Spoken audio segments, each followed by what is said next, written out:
Oi, gente, bom dia.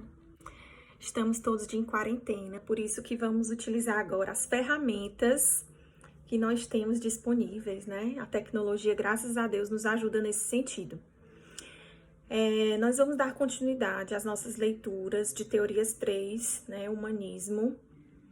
E nós estamos estudando agora o texto Teorias da Personalidade e da Dinâmica do Comportamento, do Rogers, tá bom?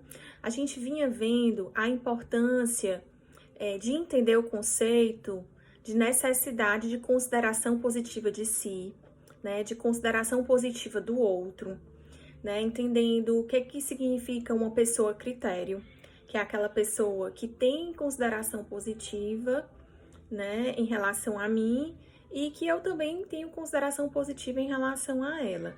E como isso vai sendo, digamos assim, impactante, né, no complexo de consideração, tá? Mas vamos lá falar um pouquinho sobre a parte que a gente ainda tá pendente, que é sobre o desenvolvimento do desacordo entre o eu e a experiência.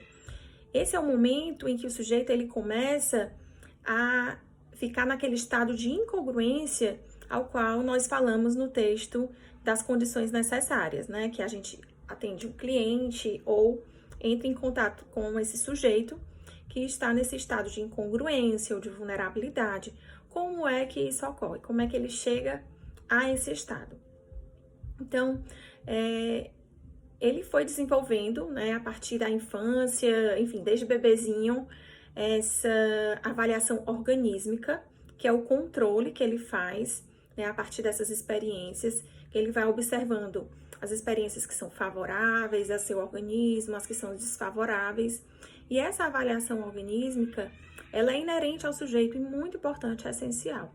Porém, a consideração positiva de si também é algo universal, e é algo que, conforme essa avaliação, ela vai se tornando condicional à consideração positiva do outro, isso pode ter um impacto desestruturante a essa personalidade desse sujeito, certo? Pode provocar uma desintegração, porque isso vai depender justamente dessa parte agora. Como é que se desenvolve esse desacordo? Algumas experiências que são vividas pelo sujeito, ele vai poder ou representar coerentemente ou não. Como assim? Ela vai simbolizar corretamente na consciência quando essa experiência está em acordo com a consideração positiva de si e com a condição dessa avaliação desse outro, né? E, por outro lado, algumas experiências, elas vão ter elementos interceptados, né, ou deformados, porque essa experiência não vai de encontro a essa condição dessa avaliação desse outro, tá certo?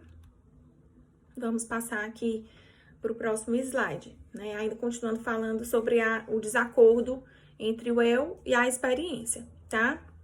Então, a experiência comporta, assim, elementos não identificados e essas experiências não serão incorporadas ao eu, ou esses elementos de experiência não vão ser incorporados, eles vão ser negligenciados, né? E a partir desse primeiro caso de percepção seletiva da experiência, começa a se desenvolver o estado de incongruência. É claro que essas experiências e essas percepções deformadas, elas vão se repetindo, né, ao longo da vida, para que esse desacordo provoque essa vulnerabilidade e os desajustamentos psíquicos. Então, um comentário importante que tem no texto, que eu coloquei nos slides, a citação mesmo, é que ele fala assim, ó, vou mostrar aqui para vocês. Peraí. Em consequência da violação de sua função de avaliação organísmica, que o indivíduo perde o estado de integração característico da sua infância. Então, quando ele é menorzinho, ele tem essa avaliação organísmica como algo preponderante, né? Ele faz esse controle interno de considerar o que é positivo, o que é negativo, o que é favorável, o que é prazeroso, o que é desprazeroso, né? E isso ainda é o principal. À medida que a criança ela vai se tornando um ser social, que necessita desse afeto, que necessita desse outro e dessas considerações desse outro, essa violação vai se tornando um risco ou um benefício, né? Também a gente fala de fatores de risco e fatores de proteção, né? Dependendo de como se constitui essa relação, vai se tornando risco ou vai se tornando proteção, vai ajudando a se desenvolver, vai ajudando mais na tendência atualizante, que é uma necessidade básica da gente, que é algo também inerente, nós crescemos, né? Independente de tudo isso, né? Então, quando a avaliação da experiência passa a ser condicional, a noção do eu contém elementos deformados que não representam adequadamente a experiência, tá certo? Então, dependendo de como essas vivências vão acontecendo, vamos pensar que a gente falou na aula passada, né? Da criança que leva uma queda e tem uma resposta do meio que é a seguinte: o pai vem, pega ele no colo e coloca ele numa posição passiva, de coitado, de que não pode mais brincar. Ou então, se foi outra criança que empurrou ele, né, ele vai colocar o filho na posição de vítima, que não tem condições de resolver a situação. Ou, por outro lado, esses cuidadores, enfim, não precisa necessariamente ser os pais, mas coloca ele numa posição que o empodera, que o coloca... Tudo bem que aquela situação realmente é ameaçadora, é coerente que ele se sinta ali frustrado, que ele não se sinta tão bem, chore, mas a atitude desse cuidador pode ser coerente com a sensação dele de que, por exemplo, às vezes a criança não tá nem chorando, ela tá bem e já tá querendo brincar de novo, né? Quer dizer, ela se sente que ela tem essa capacidade de voltar pra brincadeira, de perdoar o amigo, mas vem essa avaliação dessa pessoa critério, né? E por essa pessoa ser importante pra mim, né? Realmente de ser uma pessoa critério que tá no topo da minha lista de pessoas critérias, acaba que eu me sinto fragilizada no lugar de me sentir com o poder de solucionar aquela situação. Isso vai, né, deformando alguns elementos da minha experiência. O que é que eu entendo? Que eu não sou capaz. A noção de eu vai se constituindo a partir daí, porque está em desacordo, né? Tem um desacordo aí.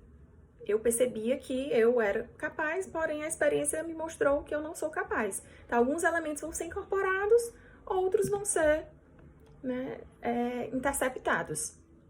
Assim vai se desenvolvendo o quê? Uma personalidade dividida, né? Que ele vai chamar também de alienação de si, a fim de manter a consideração positiva do outro, né? A forma que ele pensa sobre mim, que ele acha que daquele jeito é que é a maneira bacana, né? Que se distancie daquele menino que é o vilão, aquela situação ameaçadora que ele não dá conta, né? Vai falsificando as próprias experiências, deformando certos elementos, representando-as com o mesmo índice de valor que tinham para o outro. A avaliação organísmica vai sendo violada, ela vai se tornando secundária, porque essa avaliação condicional vai tomando lugar da avaliação organísmica, né?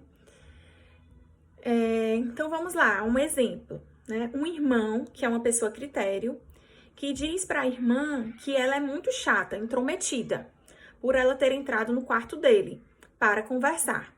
E ela vai deformando essa experiência e incorporando essa avaliação condicional à noção do eu, né? Esse é um caso real, com alguns elementos modificados, né, para trazer aqui para vocês, mas de uma pessoa que tinha nesse irmão alguém que ela era uma referência, né, assim, alguém muito importante, porque era o irmão mais velho, que ela tinha um carinho muito grande por ele, né, e ele tinha essa boa relação com ela a princípio, mas em um determinado momento, que aí não interessa a gente ver causa, mas entender que teve esse contexto, né, de ele começar a humilhar ela e trazer essa experiência que dificultava para ela incorporar o eu. Porque ela, tipo, entrava no quarto dele para conversar com ele e ele pegava e dizia: você é muito intrometida, saia daqui, você é muito chata. E a partir daí, esses elementos foram se deformando né? E impactando aí na autoestima dessa cliente minha, tá? E aí vão se desenvolvendo as contradições no comportamento também, né? Comportamentos de acordo com a noção de eu atualizam o eu e são corretamente simbolizadas na consciência, certo? E comportamentos que procuram atualizar e valorizar setores da experiência que não são representados na estrutura do eu vão prejudicando essa simbolização na consciência. Eles vão realmente provocar simbolizações incorretas, tá? Esses comportamentos não são conhecidos como pertencentes à sua estrutura ou são deformados, a fim de torná-lo de acordo com o eu. Então, o que é que acontecia com essa pessoa? Apesar do irmão dizer isso, né, isso era algo que era muito chocante e impactante para ela. Mas, de fato, se ele não queria estar em contato com ela poderia simplesmente sair. Não, eu não sou intrometida, mas se ele não quer estar comigo, tudo bem. Né? Mas a percepção que ela tinha de si mesma é que ela era uma pessoa agradável, comunicativa. Então, para ela, não dava para compreender por que o irmão a tratava dessa maneira. Né? Então, ela ia tendo comportamentos que estavam em desacordo com essa forma dele se relacionar com ela. Ela simplesmente não aceitava. Esse desacordo foi provocando nela o quê? Né? No lugar dela simplesmente se distanciar dele e continuar com a noção de eu dela integrada, com as experiências dela, de que ela não era intrometida, mas também ela não precisa estar o tempo inteiro com ele. Ela foi se deprimindo. Ela foi realmente diminuindo a autoestima dela, né? Se tornando alguém que não dava conta de lidar com essas experiências e com isso, né, ela foi desenvolvendo uma depressão, tá bom? Então, um exemplo aqui, outro exemplo, né, de outra situação. Uma criança que começa a se comportar em desacordo com sua estrutura do eu, a partir de elementos que foram se deformando a partir de algumas experiências. Por exemplo, brigou com um amiguinho e começou a chorar, certo? Parecido com aquele outro exemplo lá da queda. Ao invés dos pais o estimularem a resolver o conflito, o que é que os pais dizem? Engole esse choro, menino. E sai de perto desse menino. Né? Assim mesmo que a avaliação organísmica, mesmo que a avaliação organísmica fosse do eu, deveria continuar brincando. Né? Tipo assim, a criança pensa que, digamos que ela, né, pela avaliação organísmica dela pensasse assim, não, eu vou continuar brincando porque é meu amiguinho. Né? Eu gosto de brincar com ele, né? Eu tô chateada agora, mas eu vou continuar brincando. Mas o que é que a pessoa critério colocou, né, como uma condição da resposta que ele ia dar? De que não, você tem que engolir o choro, quer dizer, você não tem que aprender a lidar com as suas emoções, né? Que tem muito a ver com o vídeo da Jojo, que vocês assistiram, né? Acredito, sobre, se chama assim o vídeo dela, Eu Sou Orquídea. Né, que vai falar sobre essa supressão das emoções. Esse exemplo dessa criança é bem típico. Né? Então, engole o choro e sai de perto dessa criança. Então, quer dizer, o que a criança vai aprendendo? De que o amiguinho realmente é ameaçador e ele não vai criando estratégias de enfrentamento dessas situações de conflito. Ele vai perdendo as ferramentas necessárias para lidar com os diferentes tipos de relações, diferentes tipos de conflitos que vai acontecendo na vida dele. Né? Isso mais à frente pode fazer com que desenvolva essa personalidade, com incongruências, com instabilidades, e venha a ser um futuro cliente de atendimento psicológico. Né? Daí o que é que a criança pode desenvolver, que tipo de comportamento? Passar a ser de fuga, né? Também desenvolvendo várias contradições, né, entre a experiência e o eu.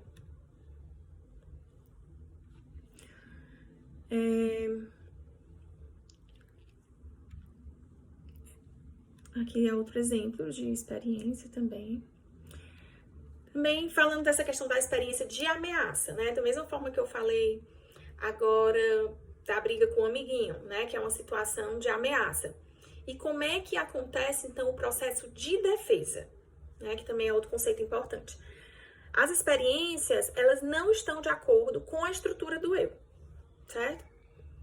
Nesse caso aí, apesar de, a princípio, ele achar que ele tinha potencialidade para lidar com aquele conflito, veio uma avaliação condicional que impôs, que se sobrepôs à avaliação organísmica. E aí, essa experiência passa a ser reconhecida ao nível de subcepção como ameaçadora, né? Se a experiência ameaçadora fosse corretamente simbolizada, a necessidade de consideração seria frustrada e viria o quê? O estado de angústia. Tem muitos conflitos que a gente passa na nossa vida que gera essa angústia. E essa angústia, ela precisa ser elaborada, ela precisa ser vivida para poder que você consiga pensar em alguma estratégia de enfrentamento, de solucionar esse conflito, certo? Mas o que é que a pessoa vai desenvolvendo? Estratégias defensivas, mas que não necessariamente são funcionais, que ajudam a solucionar as questões, administrar as crises e as dificuldades que ela vai vivendo. Então, se a experiência ameaçadora fosse corretamente simbolizada, né, poderia ser que eu conseguisse entender a partir da compreensão empática o que estava acontecendo, ou conversando com um amigo, ou, no caso, na terapia com o seu terapeuta, e esse estado de angústia progressivamente fosse minimizado. A defesa, o que é a defesa? É a reação que impede esses fatos perturbadores de se produzirem, né? Então, a gente quer se proteger, né? A defesa é essa proteção. E é justamente o que eu vou utilizar para lidar com essas perturbações, com essas ameaças. Consiste na percepção seletiva ou na deformação da experiência. Então, a defesa é justamente essa deformação da experiência. Aí, por exemplo, uma pessoa que em sua noção do eu se vê como calma, com fala mansa, não se acha uma pessoa grosseira. E quando tem uma experiência que contradiz, por exemplo, se ela tem uma experiência de ela ser explosiva, grosseira com o marido dentro de uma discussão, que é normal em todas as relações, mas que ela frequentemente explode e é grosseira com o marido. Mas no lugar dela perceber que ela está sendo assim, ela coloca a culpa no outro, porque não entende a contradição a princípio. Ela não entende que está tendo essa contradição entre o comportamento dela e a noção de eu, porque a princípio ela não se percebe como alguém que explode, que é grosseiro.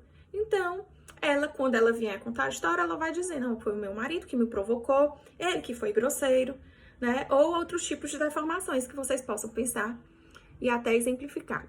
Então, eu queria finalizar o vídeo para vocês tentarem pensar em alguma experiência que vocês tenham vivido, que vocês tenham percebido em alguém ou em si mesmos, esse desacordo entre a experiência vivida, entre a forma que você se comportou ou que alguém se comportou, e com a forma que ele se percebe. Ah, como é que eu vou saber isso? Pela forma que ele se descreve, como é que ele fala dele mesmo. Isso é uma experiência interessante, vocês podem tentar fazer. Tá bom, gente? Leiam os textos e me mandem as dúvidas. Tem mais coisas ainda nesse capítulo, mas depois eu gravo outro vídeo para finalizar, tá bom? E fiquem aí com as leituras, fiquem bem, em paz. Beijão!